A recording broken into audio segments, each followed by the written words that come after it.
Do you ever find life to be monotonous? If you look up the meaning of the word, you'll find things like tedious, repetitious, or lacking in variety and interest.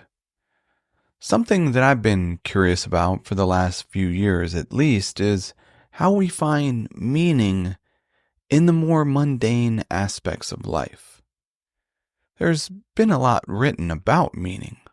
Think of the psychologist and Holocaust survivor Viktor Frankl's classic Man's Search for Meaning.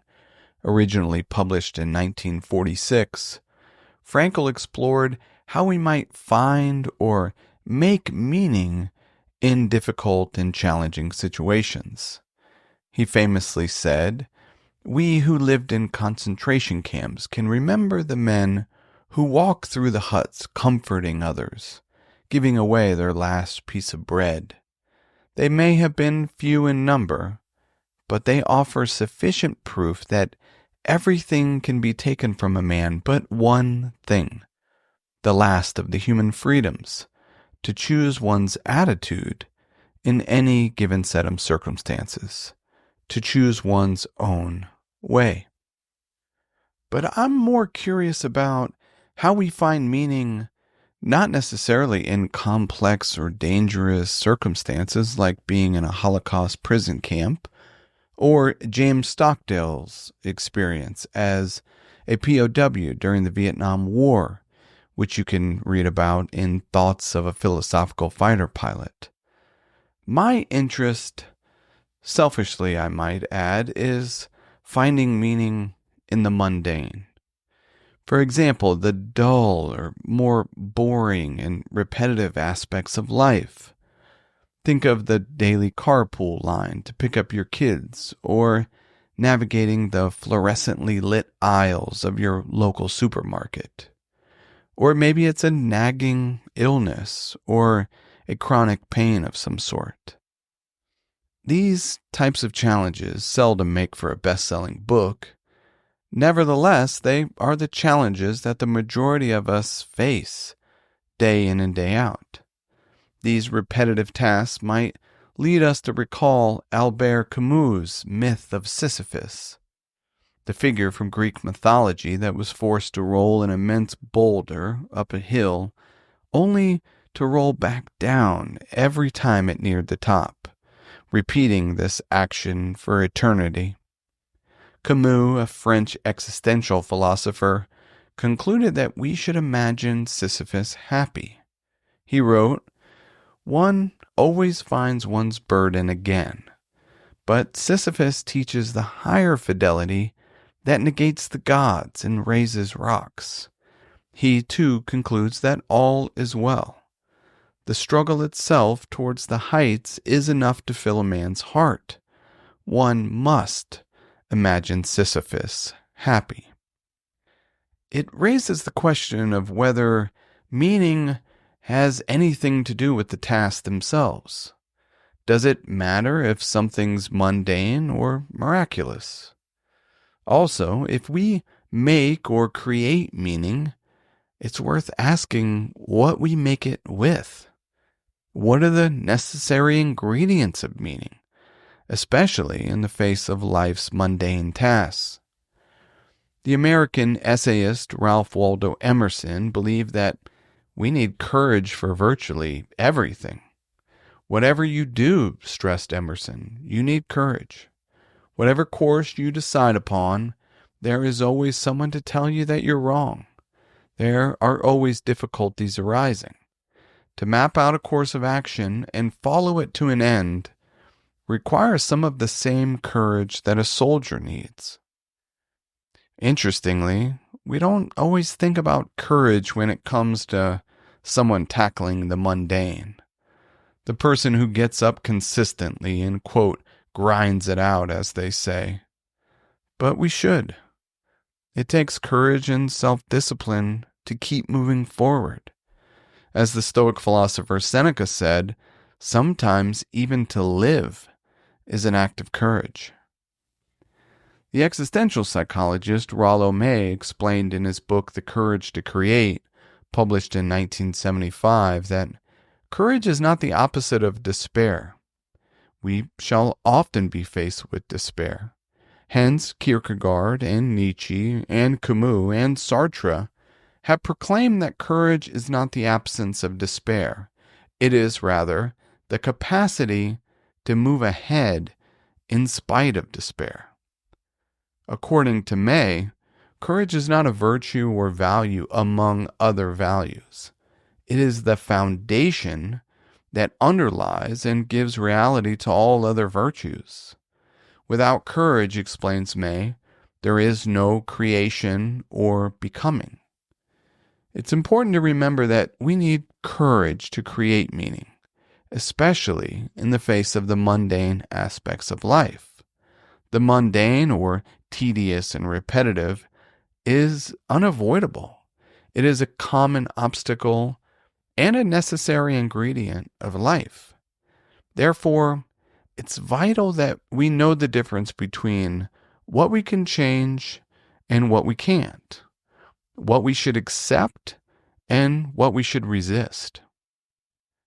There's a well-known prayer by the American theologian Reinhold Niebuhr, known today as the Serenity Prayer. Many of you have probably heard it. It's been adopted by several recovery groups like Alcoholics Anonymous.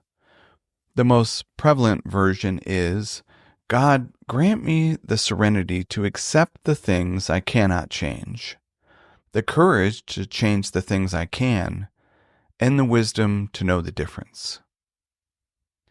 Much of life is in the category of things we cannot change. The world, thankfully, refuses to bow to our desires. Life requires us to adapt and bend.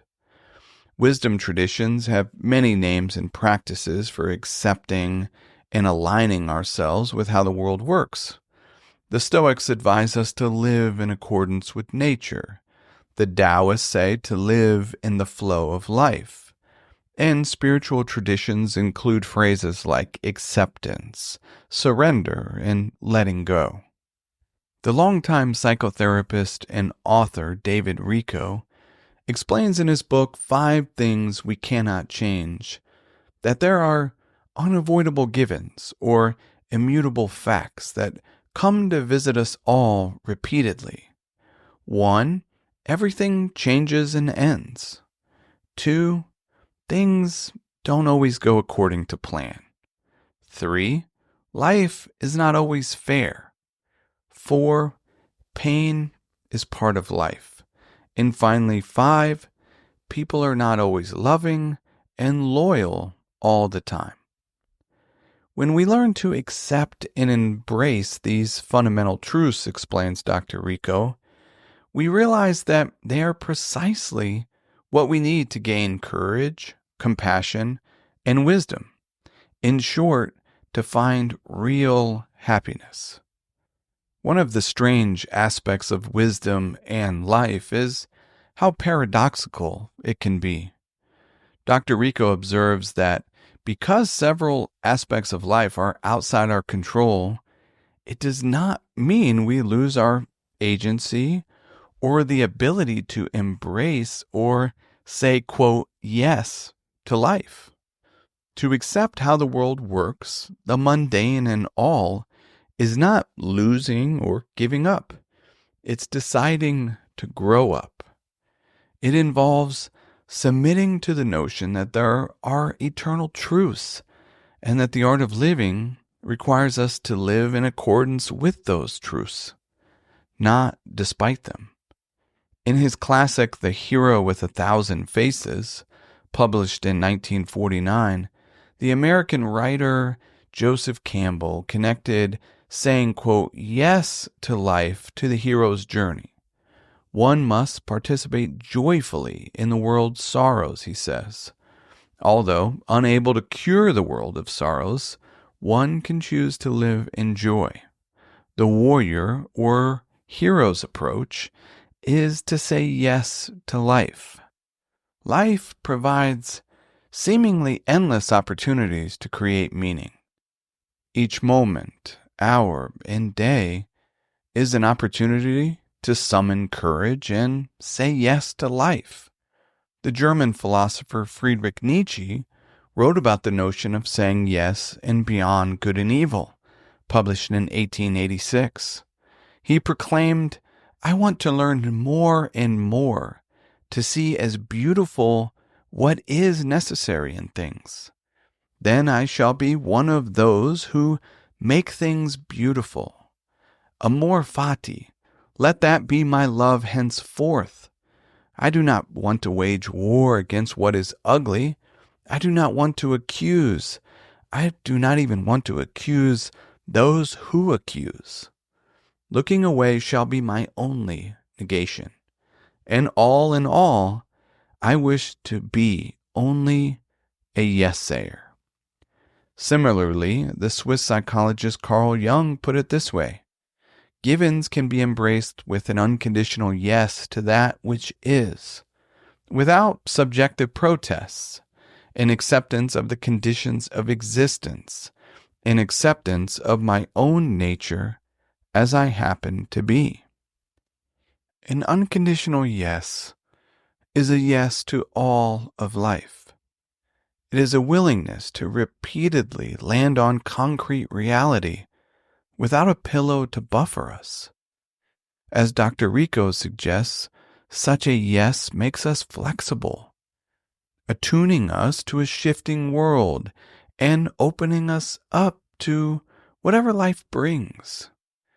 It is not a surrender to the status quo, but a courageous one in alignment with reality.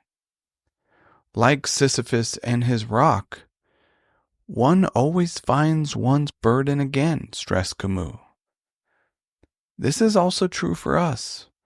Life is never completely free of its burdens, never void of its responsibilities or perpetual tasks.